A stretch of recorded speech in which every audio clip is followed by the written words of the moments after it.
One morning, early in the morning, I was taking my dog out, and the tightly wound spirals of a fern getting ready to unfurl caught my eye and caught my imagination.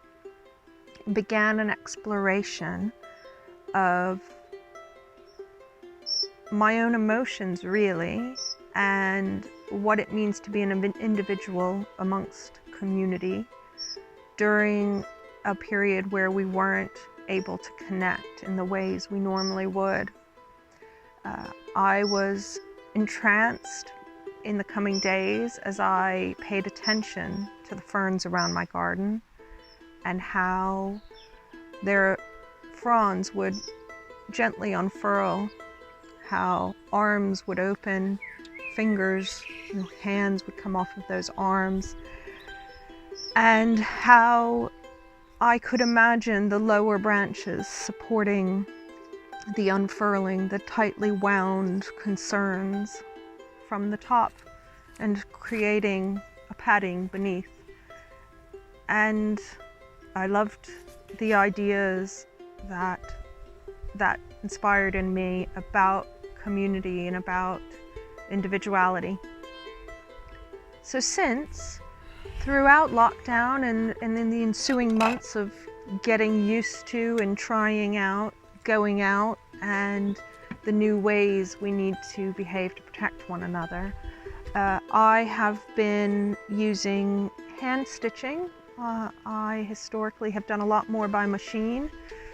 I've used spinning wool gotten from the shearing that happened during lockdown here in the village where I live from one of my neighbors.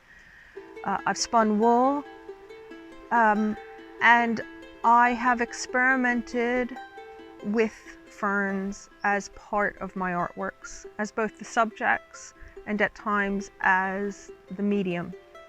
I've made dye. I have used them as stencils, I've used them as prints, I've drawn their shadows, I have just drawn them.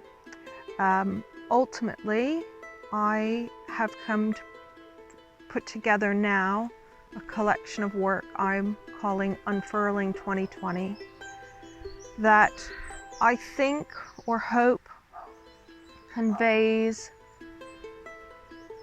the very many different emotions I've experienced during this time in and through ferns and representations of my experience of this time, which has been artistically rich in ways I suppose I've shared here, but it's also been very busy with working from home, with homeschooling, with paying attention at this strange distance to all sorts of news. And the time's been enriched by kitchen gardening. So I hope you enjoy my installation that attempts to tell something of my experience of the pandemic as experienced so far. Thank you for honoring my work with your attention.